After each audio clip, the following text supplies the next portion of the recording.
Yeah, I think back there was a meeting that I went to in Ottawa. We were all asking many questions about what it would look like. And one of the folks from IRCC said to us, so this is a little bit like the train's coming, but the track's not yet been laid. And that really summed it up.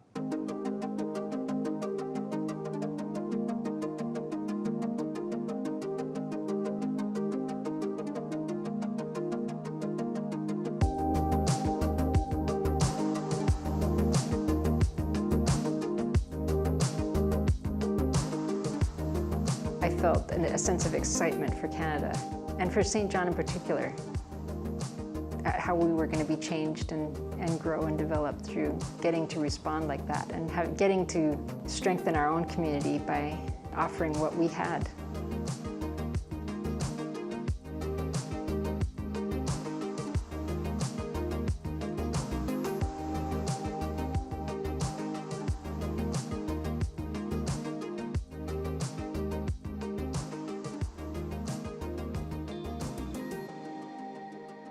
Initially, there was a lot of speculation about Canada bringing in Syrian refugees. And for several weeks, there were different numbers that were kind of tossed around. And it wasn't until November that we received word of a secured number that we were going to receive. We'd normally receive 60 to 70 refugees per year here in St. John. So it's just crazy that there was a point during some of those months that we were receiving 60 to 70 a week. Our work became so much more intense and the capacity was so much greater than what we're accustomed to. And it wasn't long before we realized that we needed help. Given our projected number of Syrian families, our strategy was to mobilize the community to volunteer. And as the community volunteer liaison, I knew my task was going to be to recruit a huge number of volunteers. And it seemed so impossible to me. We needed to look at it in a different way. We needed to kind of take the lid off of our resettlement assistance program and then all of the programs that support the resettlement effort. We had to take the lid off of that and ask the question, like, how do we invite the community to be part of this incredible opportunity? We organized a series of sessions for people who were interested in volunteering with us as well.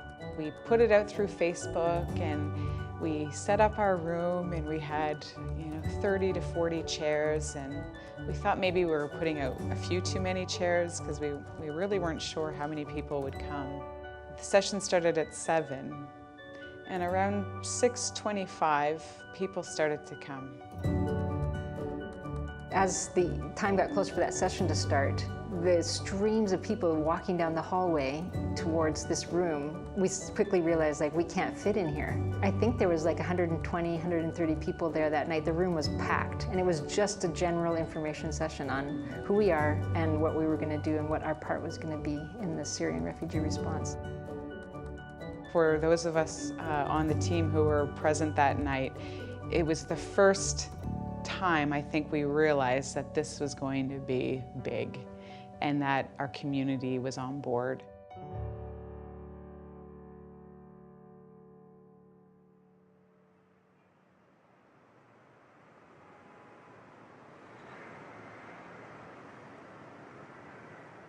St. Johners, for a long time, have extended the hand of help to others.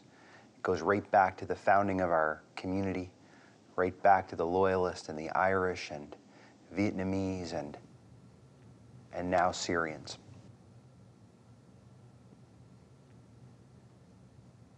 It's embedded in our DNA to help others. It is part of our history here in St. John to welcome refugees. Many of us have lineage that dates back to the Loyalists who were refugees, so I I think it's part of who we are as a community to respond in a very welcoming way. It was something that interested me from the beginning. We were a little bit apprehensive at first because we weren't certain of what kind of time commitment it was going to involve. But anyway, as we got more information about it, it got more and more interesting. We thought this is something that we have to do. Yeah, I always hear how Atlantic Canadians are, you know, very hospitable people, and I thought, okay, this is our chance to step up and do the right thing. And to us, that was important. Well, basically, I came to help David Peterson, who's my husband, because the task was overwhelming. Like, it was just unimaginable that we would be able to, you know, settle all these people in this short amount of time. So my question is always, how are you going to feed the people? Who's going to feed the people? So that was my heart in volunteering initially, was to help feed the people when they came. I went to the hotel and tried to figure out, how we were going to do that. And we were generously given the second floor.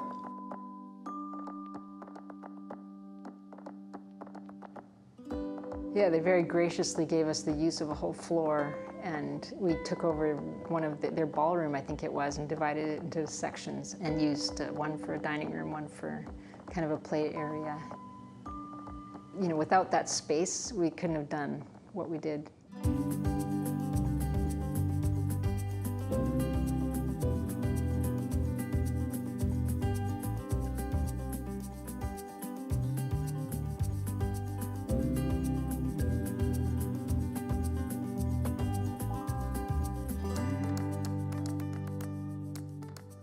You know, it wasn't without its ups and downs. There was, you know, fire alarms getting pulled.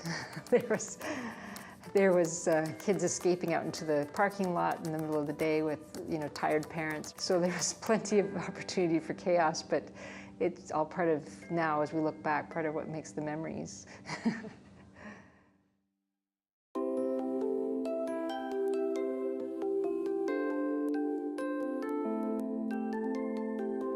Some of the first things that we did as a team is we gathered and made sure that everyone on staff was briefed on what was about to happen, and we were given weekly updates on how this was all going to roll out. Step by step, we unpacked our resettlement process. So a process that we've been doing for a couple of decades, we unpacked the whole thing. We knew that we would have to scale up our resettlement assistance program, so we broke it down into more manageable chunks of work and then focused on each chunk as a phase.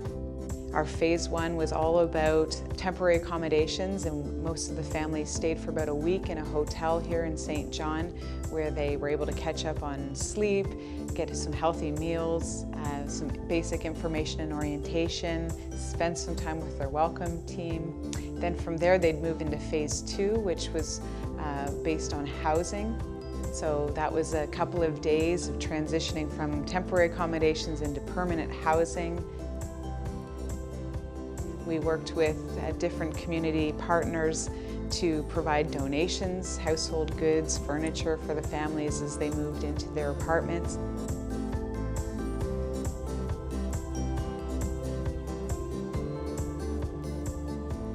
From there, they transitioned to phase three, which focused on information and orientation at the old Lauren Middle School in St. John, which we called the Newman Street location. The use of the Newman Street location was a very generous gift from Anglophone School District South, who owned the building at the time. And so they saw that we were struggling to find enough space, so they loaned us the space for a few months during the height of the resettlement effort. There were daily information and orientation sessions that the families attended. We had needs assessments that were done there, post-arrival health assessments, mental health services, and child care.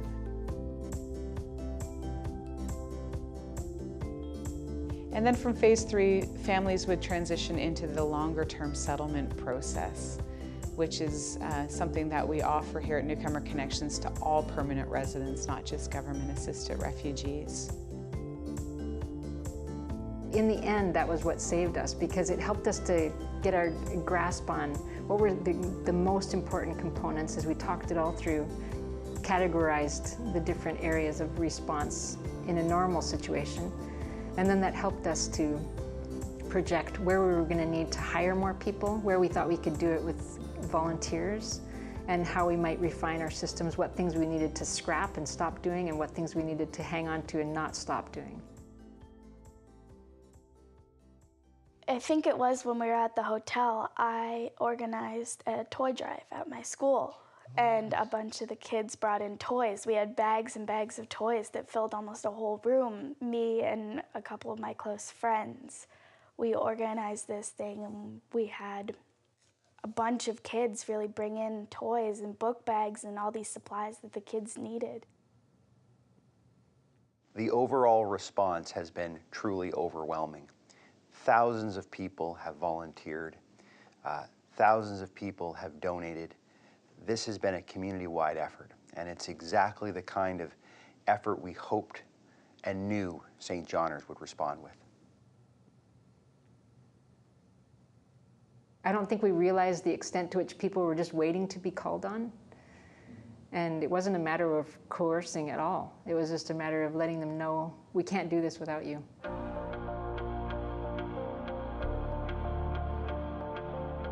We were never in a position of feeling like we were alone in the effort. There were so many different groups in the community who reached out to us to host events. NBCC, the New Brunswick Community College, one night organized a welcome party for the Syrian families, and everybody was bussed out to the college, and the staff and volunteers there put on just an awesome party to welcome the families.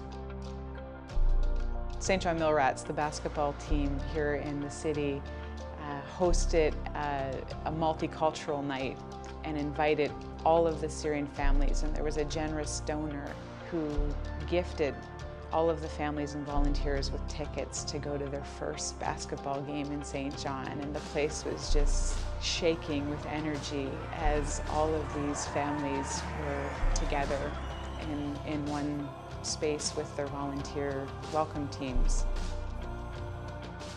There was one really fun event in the city where the St. John Public Library opened its doors to all of the families and their volunteers to come and check out the library, to sign up as members at the library, to do some crafts, get a tour of the facility.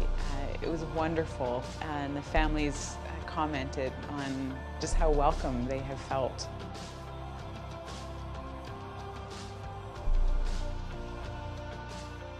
Some of them were just groups of friends. They might be people that had known each other for years and decided every Thursday we're going to bring a meal. Some of them were just individuals stepping forward and saying, I've got a couple of weeks off of work and I'm going to come and run a play center for the kids, that kind of thing. It was amazing how not just big corporations and groups, but then also just the volume of individuals stepping forward.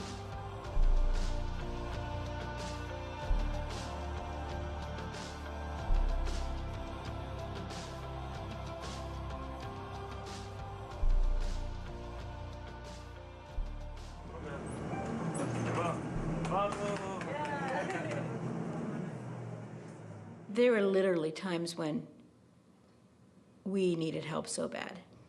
You know, we'd be in the office and we just go, we need help. And somebody would be standing at our door. So I have it itemized all here in all the different contexts. We're doing in the past, we'll have an arrival here at the YMCA. So I'll be letting you know when the bus will come in. Week after week, as people walked through our doors and took copies of the volunteer application form, what seemed so impossible became possible to me. And for me, it was like real miracle. As it became more and more intense, I realized I could have never done this work without all the volunteers that stepped up to do it. Actually, it affected my own personal health. And so to see the community rise up and walk with us and do this job together was actually a relief to us, and it made it very possible for us to do it successfully.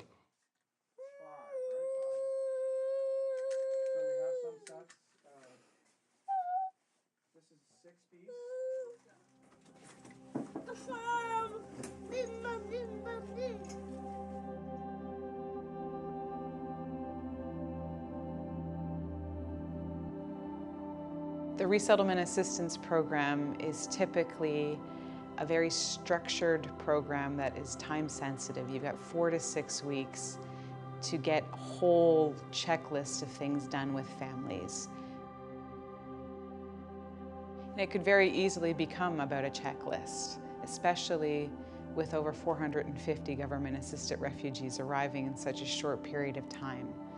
But what the welcome teams allowed for us to do was to take this structured, time-sensitive, very well-defined program and make it a relational opportunity where friendships are being established right from the beginning. And that was the work of the community in this effort.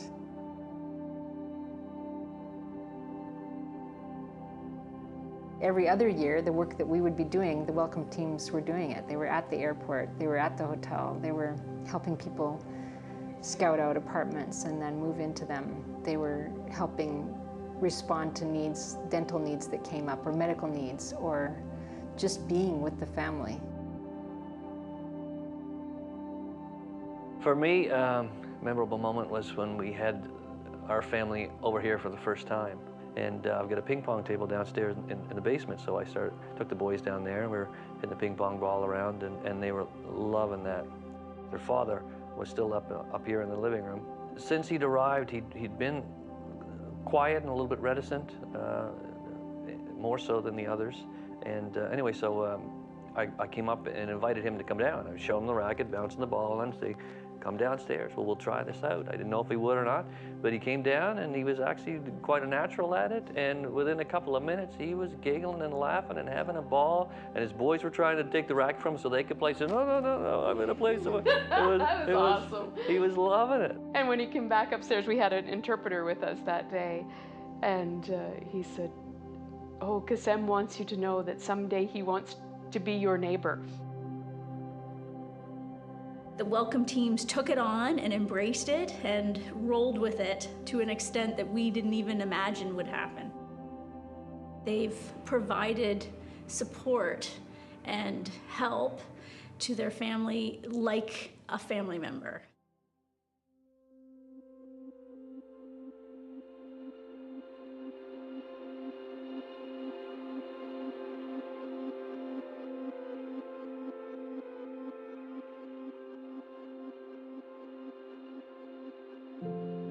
As I think back over this project, and I can see the volunteers' faces, and I can think about the hours that they put in, I am so grateful to each one of them that gave up on their own personal time and said, "Yes, I will do this."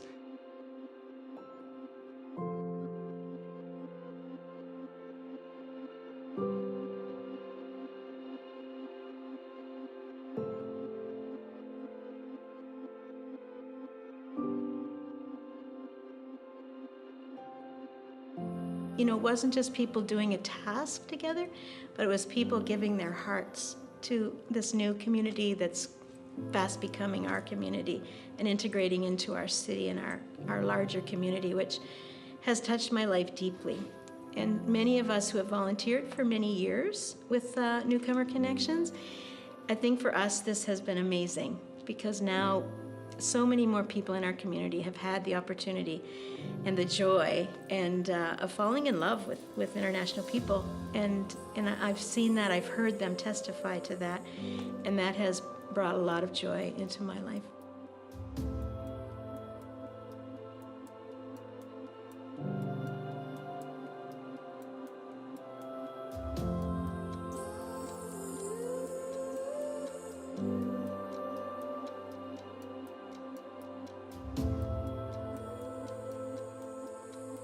So towards the end of the resettlement initiative, we had the opportunity to thank the community, specifically the volunteers who were so crucial throughout the process. So we invited all of our volunteers and all of the Syrian families to come back to the YMCA, where we had just a fantastic day of celebrating what we have accomplished together.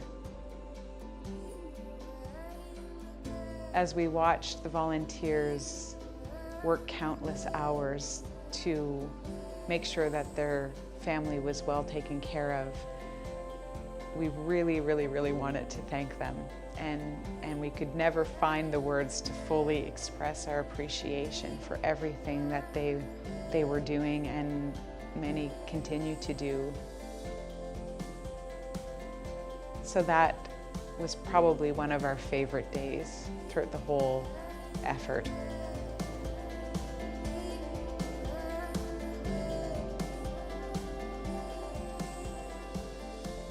What's amazing is that in the past, where as a staff member, I would have known every single one of them last year who came through. And this year, to tell the truth, I know very little.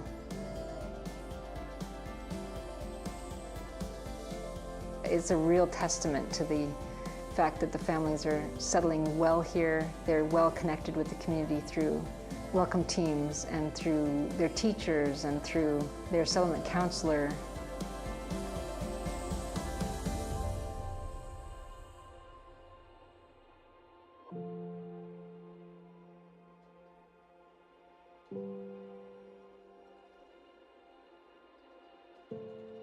No one likes to have to leave their home. So we were sensitive to that when the families arrived.